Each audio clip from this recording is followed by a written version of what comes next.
시작하겠습니다.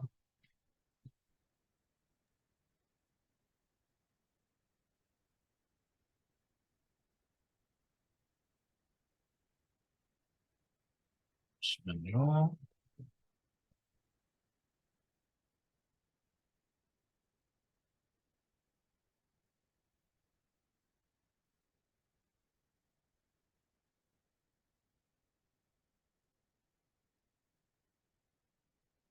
지난 시간에 이어서 오늘은 본격적으로 공포 게임에 대해서 한번 알아보도록 하겠습니다.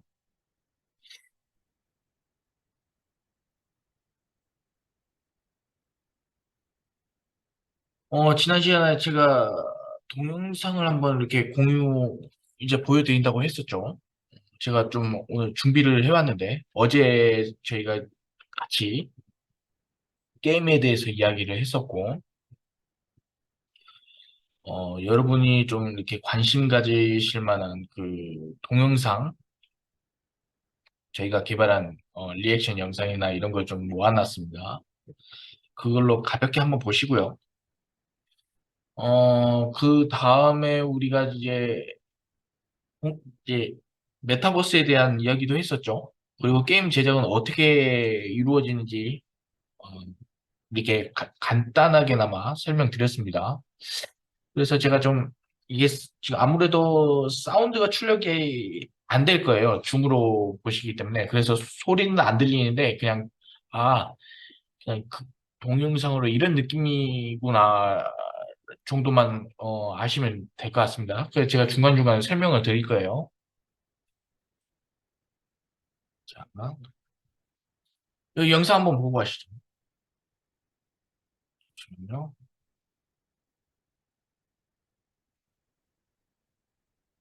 이거 굉장히 유명한 이벤트죠.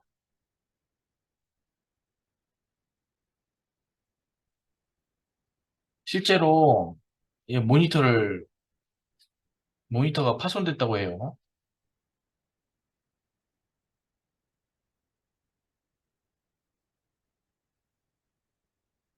네, 여러분도 아시는 감스트님.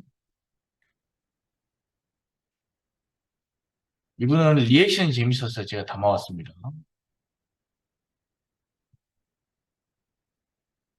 네, 대부분 아프리카 BJ죠.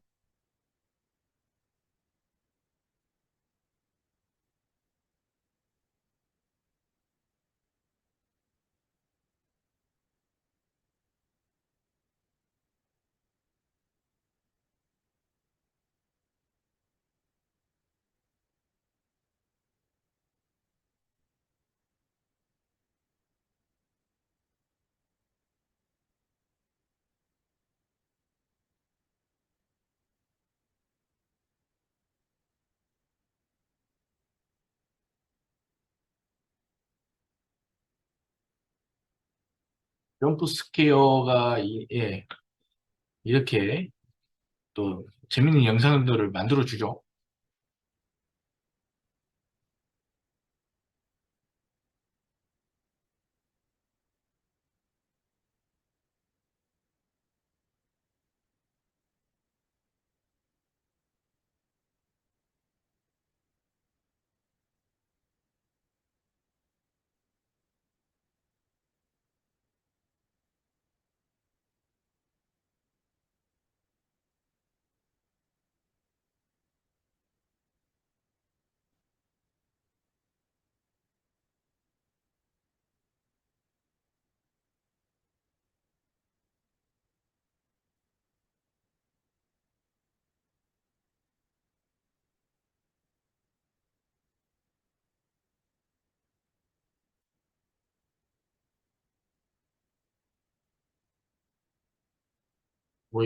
이것도 가볍게 한번 보겠습니다.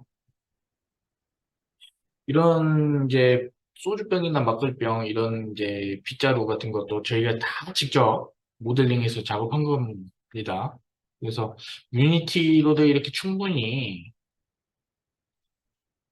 이 정도의 퀄리티를 게임을 물론 지금은 더 좋아져서 지금은 이것보다 훨씬 더 높은 그래픽으로 구현할 수 있죠.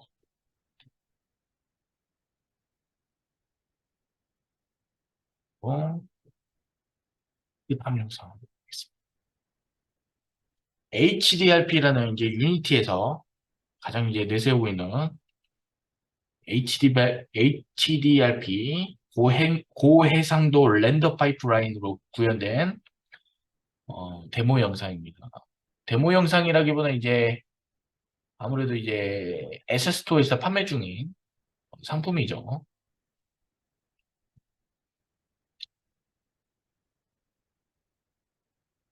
제 목소리 들리시죠? 예. 저 음소거가 가끔씩 씹히기 때문에 이게 계속 피드백 드립니다. 자, 이런 것들도 다 그 윈드라는 물리 효과를 줘서 나뭇 이파리나 이런 것들이 바람에 일렁이는 거예요. 이게 그냥 움직이지 않습니다.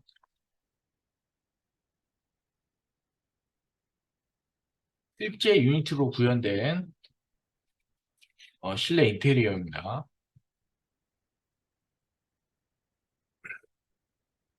여러분이 이제 여기서 조금 더 뭐 서브스탠스라든지 좀 뭐 테크니컬 아티스트적인 그런 이제 역량을 갖춘다면 이것보다 좀 더 사실적인 질감이나 재질 표현이 가능하겠죠.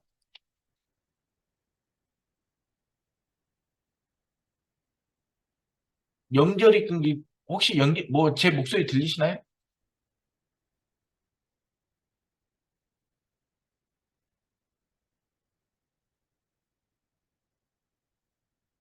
지금 안 되시나요?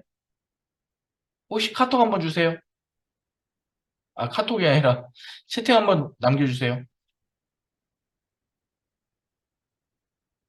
제 목소리 들리세요?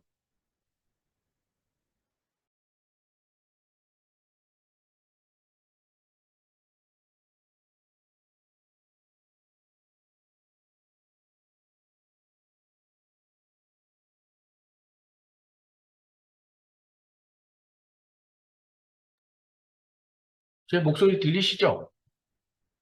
연결이 잠깐 끊긴 것 같다고 말씀하셨네요.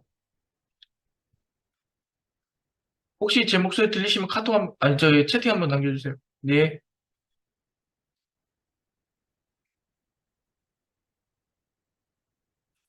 지금은 들리시나요? 네, 지금 제 들립니다. 소리 들리세요? 네. 저 이어서, 그럼, 첫 번째 영상에서 끊겼나요? 한 두 번째? 그 고화질 제품 첫 나오는 번째 부분. 영상 다 보셨어요? 이게 아무래도 영상이 송출되다 보니까 중간에 끊기는 문제인 것 같아요. 영상도 지금 다 안 들리나요?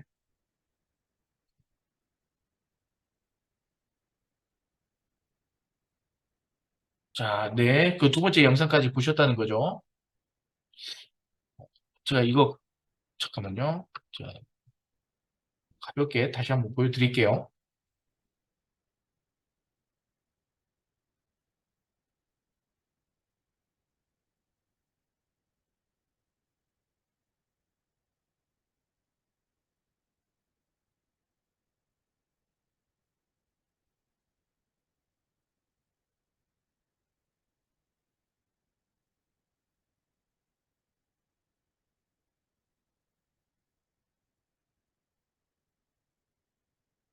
자, 여기까지 보셨다는 거죠?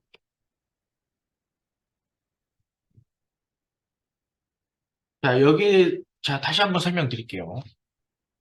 자, 지금 보시는 건 지금 SS2에 판매 중인 랜드스케이프 에셋이고요. 자, HDRP로 구현된 겁니다. 그래서 지금 보시면 이제 잎사귀라든지 바람에 이렇게 일렁이죠, 나무들이. 자, 이런 것들은 이제 윈드 같은 물리 효과가 적용이 돼서 어, 이렇게 바람에 일렁이는 겁니다.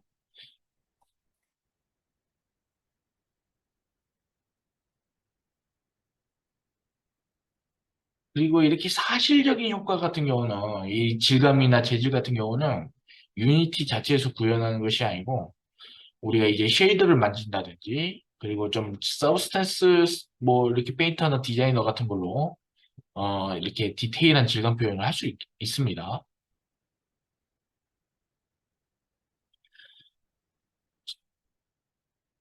유니티에서도 고해상도 렌더 파이프라인이라는 것을 활용하면 언리얼 못지않게 이렇게 뛰어난 퀄리티의 그래픽을 연출할 수 있다. 자, 이런 걸 보여준 거고요. 제가 한번 다음으로 넘어갈게요. 시간 관계상.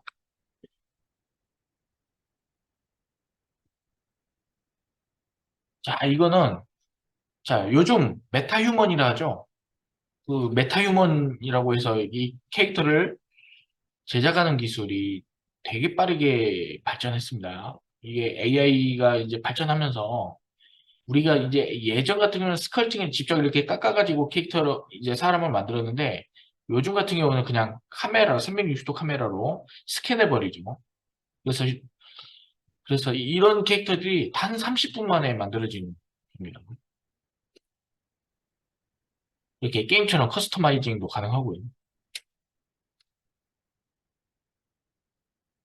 이런 툴들이 결국에는 이제 개발 기간을, 아무래도 이제 개발에 들어가는 시간이나 이런 것들이 로스트를 최대한 줄일 수 있는 거죠.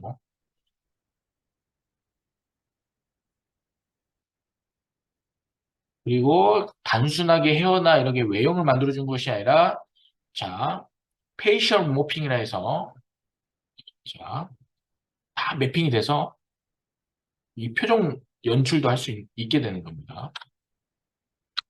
다음 영상. 자, 이거는 이제 모션 캡처 기술이에요.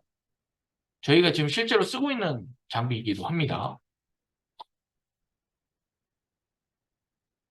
실제로 저희가 이제 이 장비를 가지고 테스트를 하기도 하고요. 지금은 사실 이런 장비도 쓰지만은 요즘은 그냥 아이폰 하나로도 연출이 가능합니다. 혹시 여러분도 뭐 가상 메타휴먼 뭐 이런 좀 유튜버들, 가상 유튜버들 많이 그 접하시죠?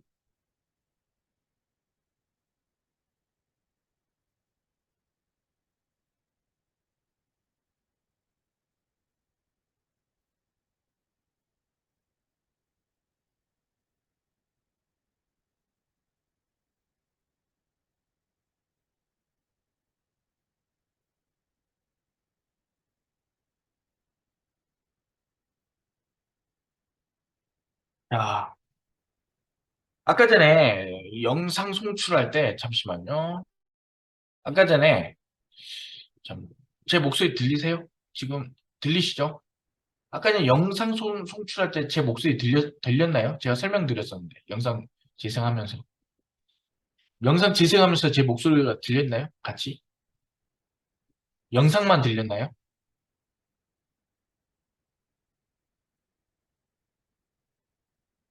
자, 사실 그 연장선상입니다. 그 저희가 이제 어제 이 게임은 어떻게 제작이 되는지,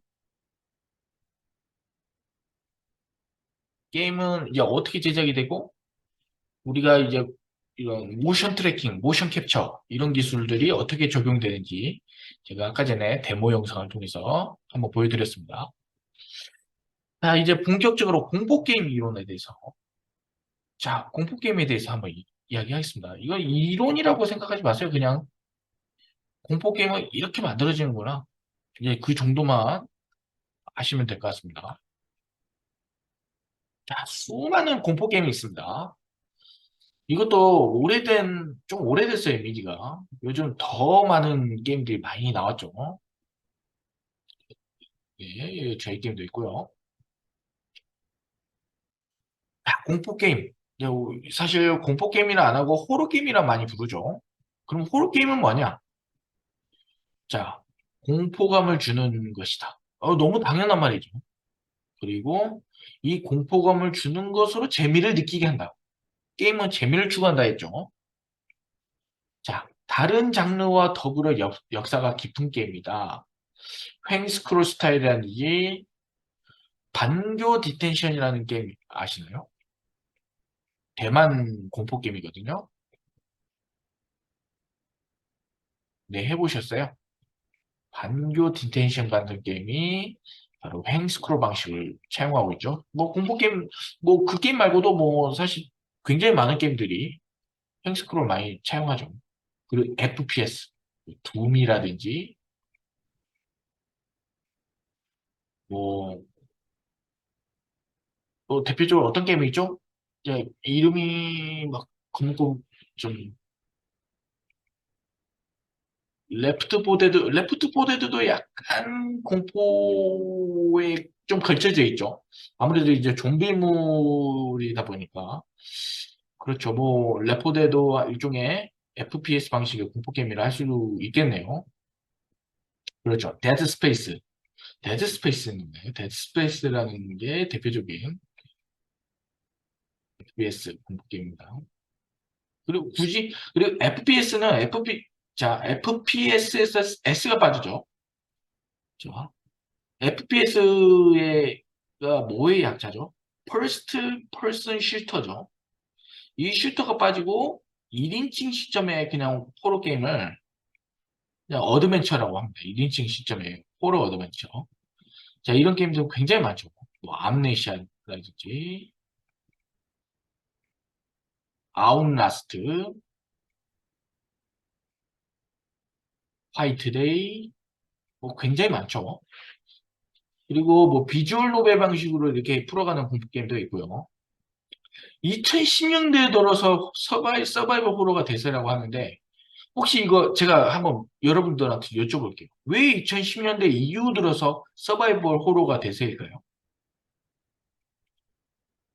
뭘까 같으세요? 왜 2010년대 이후로는 서바이벌 호러 게임 위주로 대세가 되었는지.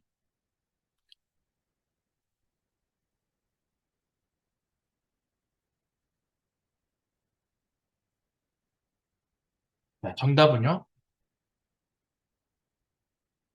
그렇죠. 표현할 수 있는 기능이 많아졌다는 것은 자, 그래픽의 발전입니다. 자, 컴퓨터 그래픽이 2010년대 이후로 굉장히 눈부시게 발전했어요. 뭐 제가 어제도 말씀드렸죠. 게임 엔진이 2010년대 이후로 굉장히 빠르게 발전하기 시작할 때입니다. 자, 그래서 이제 역사로 따지면 이제 최초의 호러 게임이라 할 수 있는 게 헌티드 하우스. 이렇게 불 꺼진 방에 귀신이랑 숨바꼭질 하는 게임이고요. 물론 저도 이 게임을 압니다만 뭐 해보지는 않았습니다. 그리고 최초의 콘솔 게임기 마그나복스 오디세이라는 얘가 마그나복스거든요. 얘가 등장하면서 헌티드 하우스도 같이 등장했더라. 자, 그리고 최초의 1인칭 생존 호러 게임은 3D 몬스터 메이즈라는 게임이 이제 나타나면서입니다. 이게 이제 아무래도 이제 뭐 둠이라든지 이런 시리즈에 영향을 줬겠죠. 제 목소리 들리시죠? 지금 근데 네네 지금 제가 좀 가끔씩 그 마이크 부분에 이렇게 막 파란 초록색 게이지가 안 올라오면 좀 당황스러워합니다. 그러다가 이제 본격적으로 이제 90년대 들어서 3D 게임들이 이제 막 우후죽순 등장하기 시작합니다. 뭐 대표적으로 여러분도 굉장히 잘 아시는 사일런트 힐 시리즈죠. 자, 1, 2, 3, 4 이렇게 이제 플레이어블 티저인데요. 이렇게 이 시리즈를 왔다 갔다 하면서 자, 여러분들 보시면 아시겠지만 그래픽이 시리즈를 거듭할수록 좋아지죠. 자, 이게 다 바로 컴퓨터 그래픽 처리 기술이 발전하면서 자, 게임의 그래픽도 점점 고도화되고 있더라. 그래서 공포 게임은 3D 그래픽 기술 발전에 가장 크게 발전한 장르다. 대표적인 뭐 공포 게임은 아니지만은 이제 3D 게임이 과거 이제 이런 이제 폴리곤이 극단적으로 보였던 이런 로우 폴리 방식의 그래픽에서 이제는 좀 섬세하게 이렇게 헤어스타일 하나하나를 묘사할 수 있는 하이 폴리곤 방식의 이런 게임들이 이제 변화하기 시작했더라. 예, 그렇게 보시면 될 것 같습니다. 그럼 이제 국내 한국의 공포 게임은 어떤 역사를 가지고 있느냐? 자, 보겠습니다. 자, 우리 최초의 공포 게임이라면 이제 제피라고 될 수 있습니다. 제피. 네, 많은 분들이 화이트데이를 생각하실 텐데요. 그 이전에 이제 제피라는 게임이 이제 공포 게임으로 등장을 했었습니다. 그 다음에 2001년도에 화이트데이 학교라는 이름의 미궁이라는 게임이 나타났죠. 저는 사실 그때가 아무래도 초등학생 때였던 걸로 기억하는데, 제가 이 게임을 처음 접하고 나서 좀 굉장히 많은 충격을 받았어요. 아무래도 제가 이제, 이렇게 풀3D 공간에서 정말 무서운 게임을 이렇게 즐길 수가 있구나.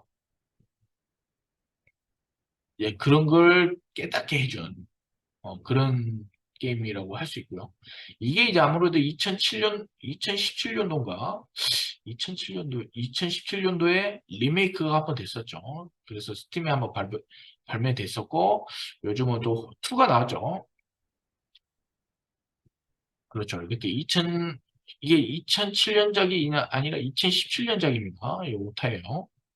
자, 리마스터링이 돼서 이렇게 출시가 됐습니다. 그래픽이 훨씬 좋아졌죠. 자, 공포게임을 하는 이유는 뭘까? 물론 사실 공포게임을 죽었다 깨어나다 안 하는 사람도 있습니다. 사실, 왜냐면 공포게임이라는 장르는 약간 매니아적인 요소가 굉장히 강한 게임이죠. 하는 사람만 하는 게임입니다. 자, 우리 이거 혹시 공포영화 싫어하시는 분들도 굉장히 계시죠? 억지로 막 공포영화를 챙겨보진 않잖아요. 그냥 마찬가지로 공포게임도 마찬가지입니다.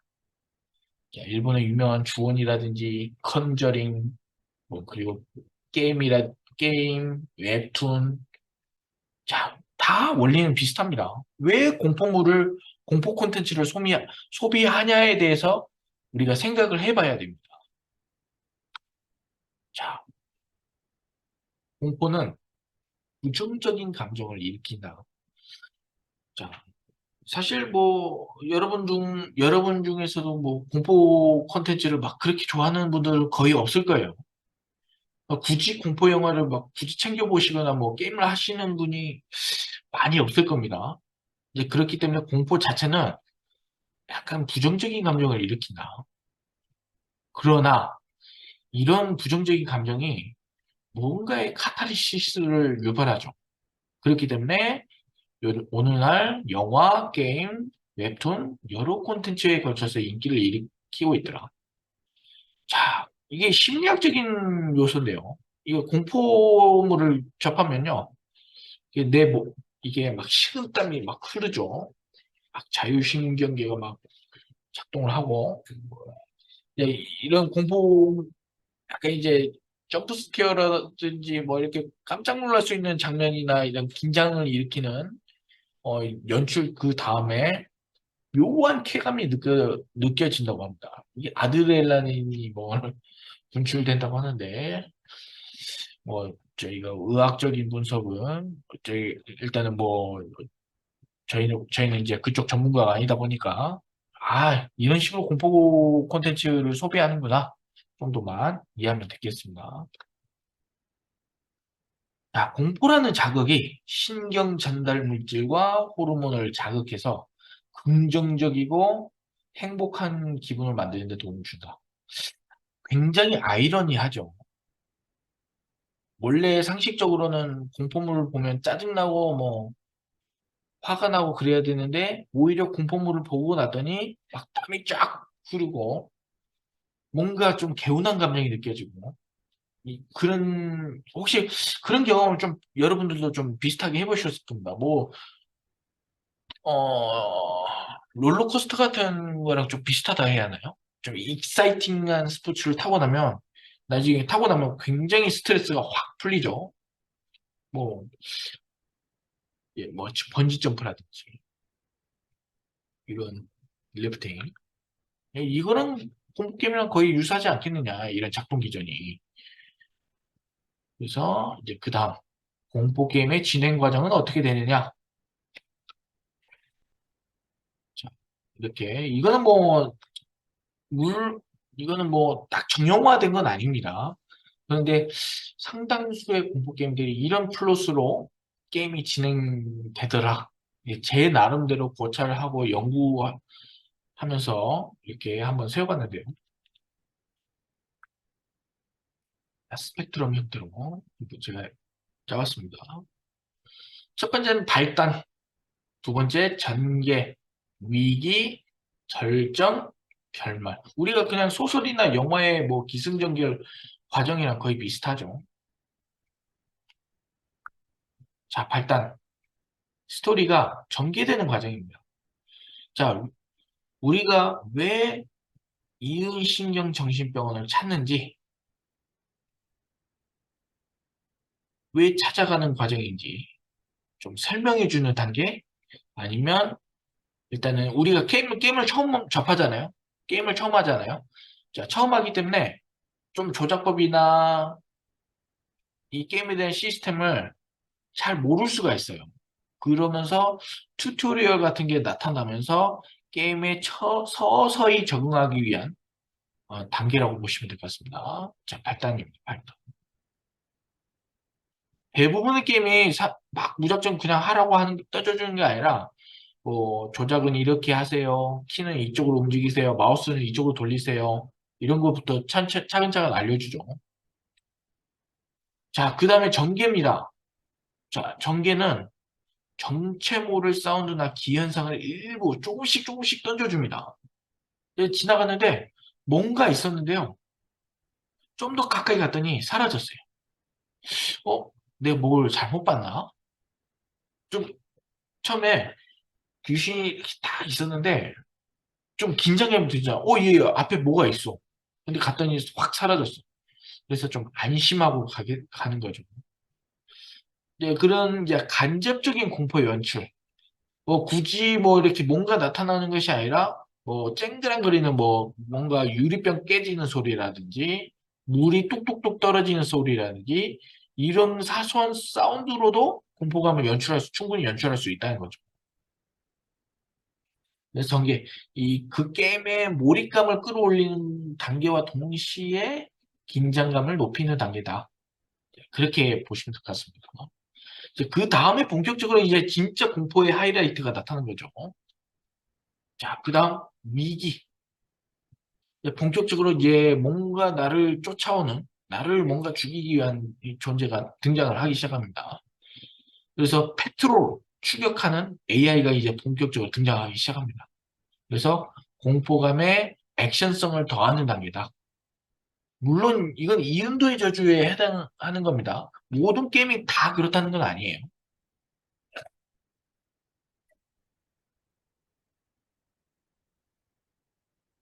그 다음에 우리가 제가 위기를요, 중간에 밑에 이렇게 자 보세요.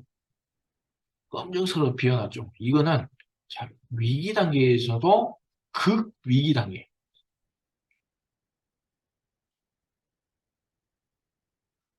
자, 점프 스퀘어가 본격적으로 나타납니다. 여러분도 혹시 갑자기 예측하지 못하는데 얘가 확 나타나면 안 놀랄 사람이 있나요? 나는 안 놀랄 자신이 있다. 내가 이런 거 나타내도 눈 깜빡하지 않을 것 같다. 아마 없을 겁니다. 사실 제가 만들어도 제가 놀랄 거예요. 그래서 예전에 제가 한 2015년도인가 머니투데이라는 언론사랑 인터뷰를 한 적이 있거든요. 그때 좀 유명한 기사가 하나 있는데 제가 만든 공포 게임 무서워서 못해요. 뭐 이런 기사가 아직도 그런 재밌는 인터뷰를 한 기억이 납니다. 그래서 점프스케어는 제가 어제 말씀드렸죠. 점프스케어는 갑툭튀다 말 그대로.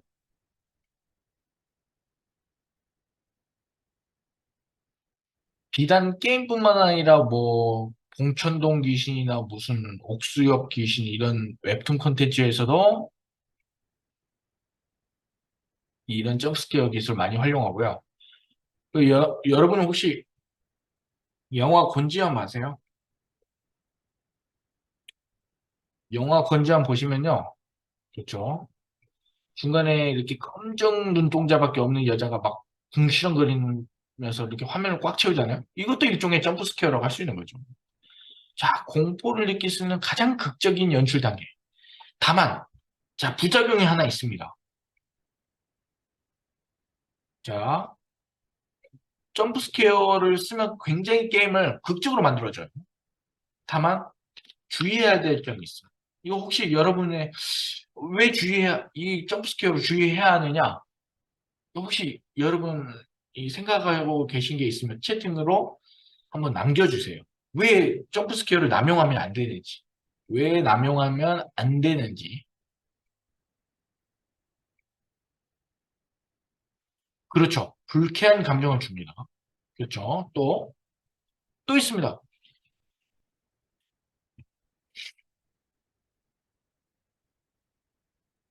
면역력, 그렇죠. 자, 제가 이제 황지호님께서 잘 말씀하셨는데요.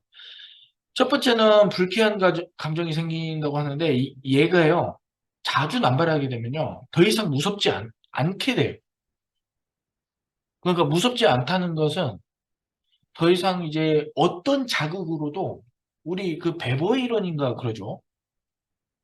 더 높은 자극으로도 공포감을 느끼지 않게 됩니다. 그러니까 예를 들어서 여러분도 혹시 비슷한 경험이 있을 거예요. 초콜릿 먹다가 뭔가 단 음식을 먹었는데 이 얘가 안 달아요. 그런 경험을 해보신 적이 있을 거예요. 초콜릿을 먹고 나서 굉장히 달콤한 초콜릿을 먹고 나서 또 단 음식을 먹었는데 얘가 안 달아. 그런 경험을 해보신 적이 있을 겁니다. 이게 이제 적응이 돼버린 거예요.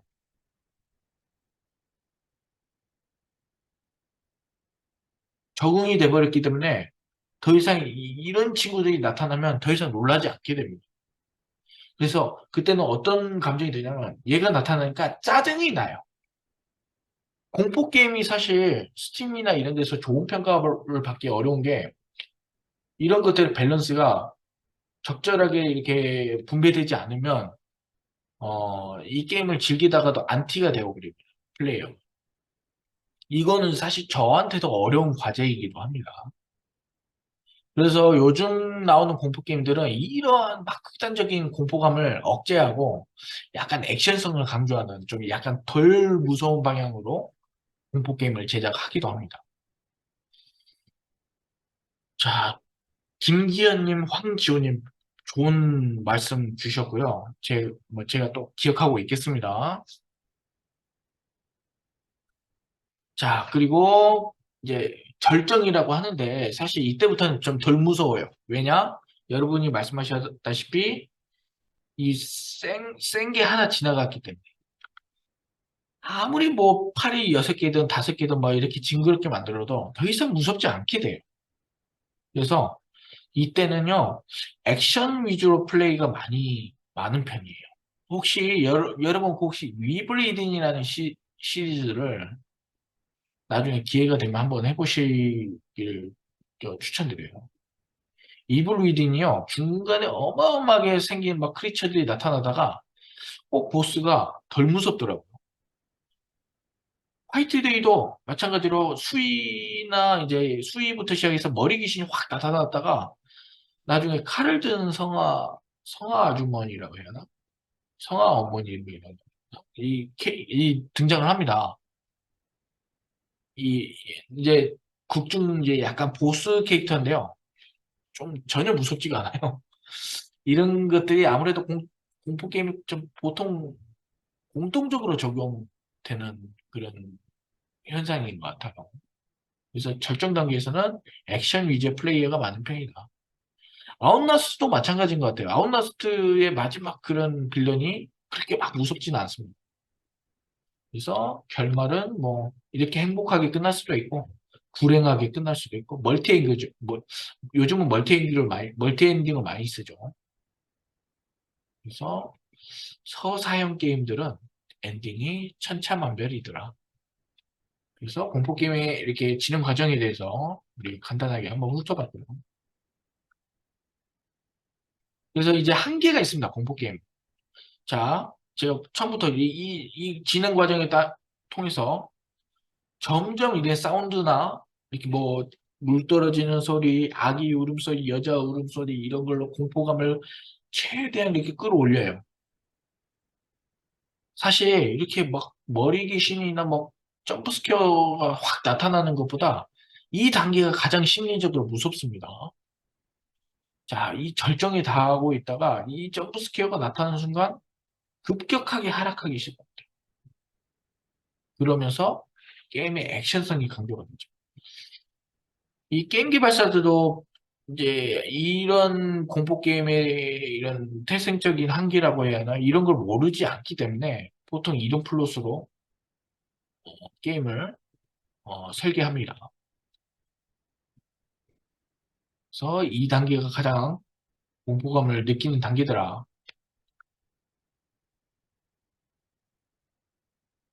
자, 공포감과 액션. 자, 그리고 공포 게임의 세분화돼서 한번 알아보겠습니다. 자, 공포 게임도 뭐 그냥 뭐 1인칭 시점에 이런 게임만 있는 것은 아니죠. 여러 장르의 게임들이 있습니다. 우리 첫 번째 이미지 한번 볼까요? 첫 번째 이미지 어떤 스타일의 공포 게임일까요?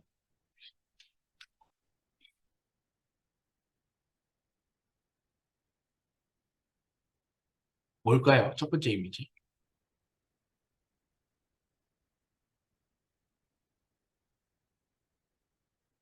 자, 첫 번째는 약간 이제 1인칭 슈터죠. 권총을 사용하고 있죠. 약간 FPS 요소도 있고요. 자, 여기에 1인칭 시점으로 진행되는 공포 게임입니다. 자, 두 번째는 뭔지 아시겠죠? 자, 두 번째는 자, 1번과 2번의 차이가 확실히 나죠? 두 번째는 뭐죠? 그렇죠. 1인칭이 아니라 3인칭 구도의 공포 게임이죠. 이 두 가지를 동시에 쓰는 게임이 있습니다. 이 두 가지를 같이 쓰는 게임이 있어요. 여러분 혹시 한번 맞춰보실래요?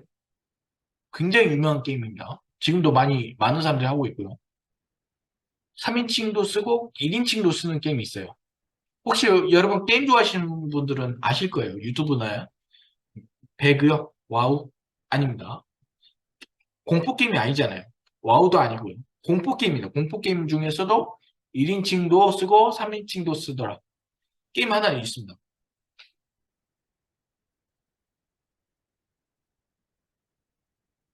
모르겠어요? 제가 알려드릴게요. 자, 바로 대바대. 대바대 아시죠? 그렇죠. 데드 바이 데이라이트. 자, 우리 살인마는요, 1인칭으로 진행해요.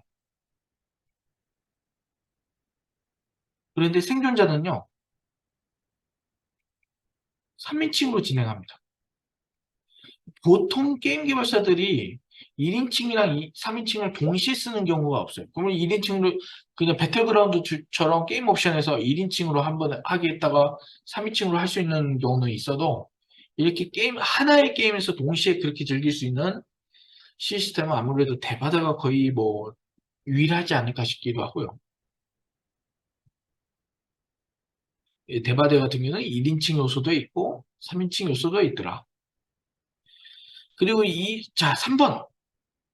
제가 아까 전에 언급했습니다만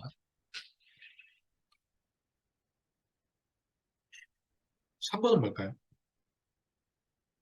그렇죠. 횡스크롤이라고 합니다. 자, 영어로 사이드 스크롤 뷰입니다. 자, 측면에서 보는 시점에서 전개되는 공포 게임이죠.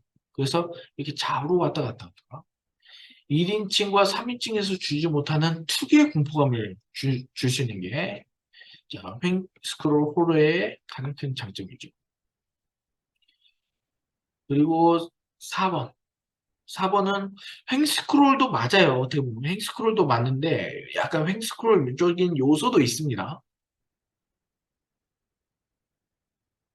다만 여기는 이제 약간 방탈출 시스템 같은 자, 이 사물을 터치하면 여기에 대한 이벤트가 발동되고 이 도구를 터치하면 여기에 대한 이벤트가 발동이 되고 약간 또 비주얼 노벨 적인 특성도 있습니다. 그래서 공포 게임들은 이런 식으로 나눌 수 있다. 뭐 이게 제가 대표적인 네 가지를 들어서 그렇지 굉장히 무궁무진합니다. 자, 1인칭 생존호로 VR도 포함되어 있고요.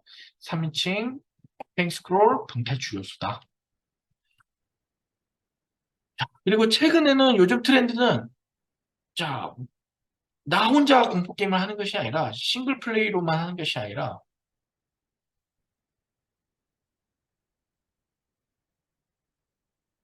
협동 플레이. 그러니까 친구들이랑 같이 하는 공포 게임을 하는 공포 게임들이 등장하기 시작합니다. 혹시 이 게임 뭔지 아시나요?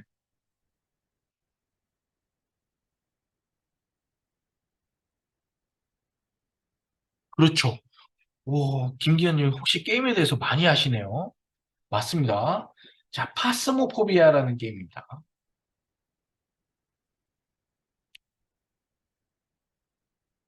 이 게임이 아마 19년도인가 출시가 됐는데 어마어마하게 팔렸습니다. 한국은 좀 약간 생소할 수가 있는데 정말 이분이 1인 개발자거든요.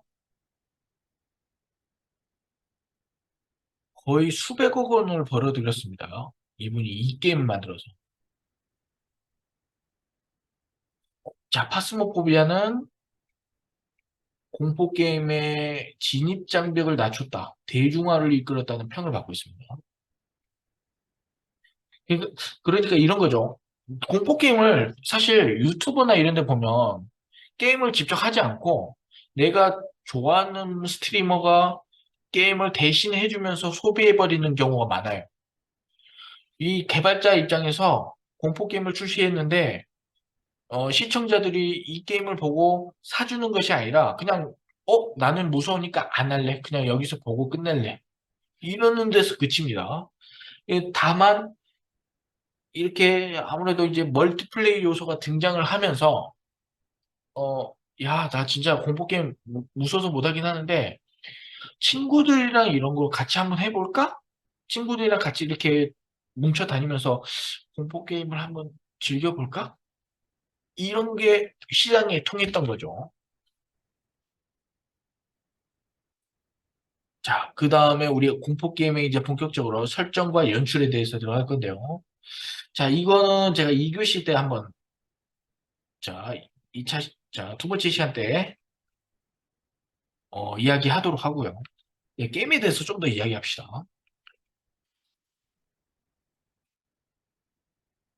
자, 우리 파스모포비아 이야기했는데, 요즘은 이제 자, 코옵은 뭐냐? 코옵. 자, 게임 좋아하시는 분들은 코옵 플레이가 뭔지 아시죠? 코오퍼레이션이라는 뜻이죠. 같이, 멀티플레이는 멀티플레이인데, 자, 같이 같은 팀을 먹어서 그거 공포 게임 난관을 헤쳐나가는 겁니다. 이런 코어 플레이가 코어 플레이 위주의 게임들이 최근에 또 유행하고 있는 추세예요.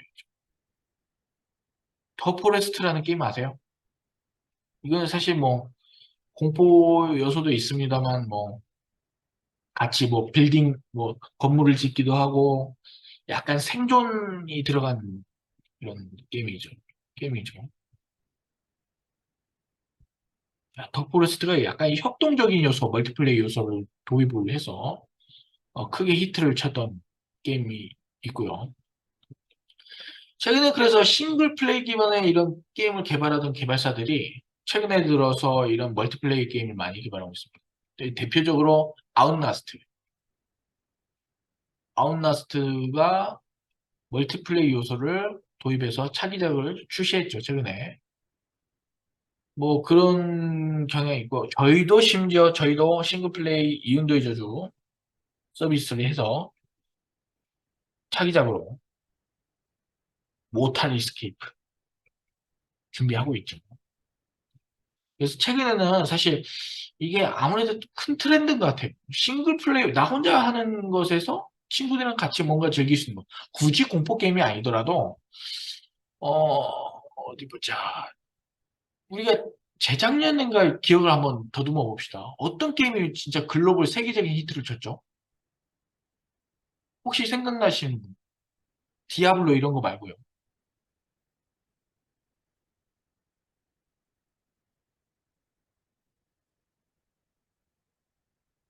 롤은 전통적인 약간 인기 게임이고요.